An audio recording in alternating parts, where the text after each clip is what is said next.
Pirates, Gavin here from the One Piece trading card game, and today we're going to go over some of my favorite battles from the different finals and tournaments of One Piece 09 in preparation for the World Finals in March. Okay, the first battle we're going to look at is probably my favorite battle out of all of Japan for all of the tournaments. I mean, I was there casting all of them, but this one was something special.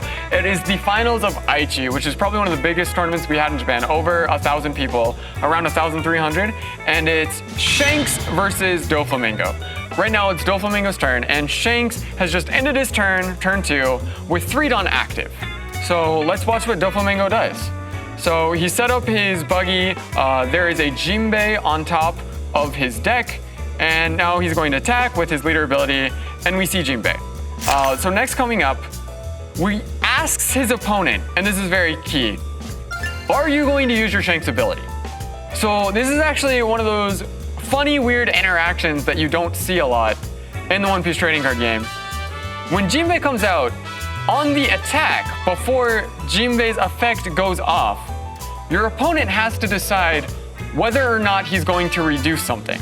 Now, normally the play is you reduce the Jinbei and then you use Red Hawk to KO the Jinbei as well as protecting the attack. But because of the ordering of the sequencing and knowing how the decks work, he's able to have him, even though he reduced the Jinbei here, he's going to be able to use Hancock's effect to pump up the Jinbei. And because he played the Jinbei first, he's able to decide, if you're going to reduce my Jinbei, I'm going to play Hancock and then attach the Dawn to protect the Jinbei. And if you're not, he also had a Weevil that was a different option that he had in his hand.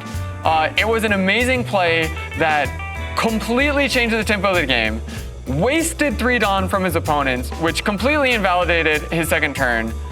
And now you can see he's just stunned. Even Eiichiro, the player, is completely stunned, just like, oh, that's a thing you can do.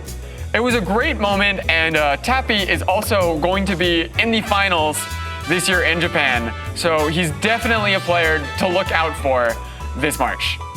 So for our next battle, we're going across the ocean to America, where we have Purple Luffy versus Black Yellow Luffy in the first round of the American Finals for Wave 2. So it's Purple Luffy, he's on 9 Dawn right now, and he wants to try to, mess up the Black Yellow Luffy's plan. I mean, it's a very, very common situation. They're at 2 life. You don't want to make it easy for them to go into that 0 life, 9,000 power situation, but you also don't want to just do nothing. So what he's going to do here is he's going to attack with Sanji, and then he's going to use his 9-cost Mum to put the Garp on top of his opponent's life, making it very hard for him to have a very successful turn getting to that 9,000 life. But we see Jackson play around it perfectly.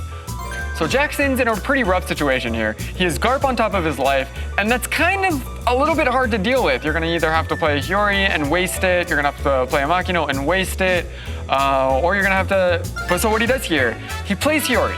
He takes his bottom life, and then places the 5-cost Luffy from the starter deck on top of his life, and then uses the 2-cost Luffy, the baby Luffy, to get the 5-cost Luffy onto his field. Now he uses that Luffy to get rid of the card that was put in there by the 9-cost Mum, and also draw a card. So now, even though he was probably looking at going to the next turn, he has to burn 2 cards, he's probably looking at having 9,000 power with 1 card. Because of the way he's able to navigate this with his Hiyori, he's able to get an extra card out of it and even an extra life out of it while having a perfect setup to finish the game, and he will go on to win this game and take out Purple Luffy. For our last match, we're going back down under to Australia, where we have the finals for Oceania. It is the 3rd place match between Black Yellow Luffy and Hancock, and it was a very interesting match. So they're 1-1 right now, and we're in the final round where we have our Black Yellow player. So going into this last match, we see Black Yellow with a very, very interesting tech card that he's going to use, as well as the normal, Black Yellow movements to get rid of the blockers and also play around the 10-cost Kaido that he saw from his opponent in a previous game. So now he's going to use his leader effect to put in 2 of the Egghead Luffys into his life. and then he's going to follow that up with playing 2 baby Luffys to get rid of the 2 blocker laws. And of course, this is a strong play. He's going to be able to attack his opponent's life. But one of the things that I really found interesting about not only this game, but this Kevin's build in general is the use of 2 very interesting cards. I have my crew and Tempest Kick.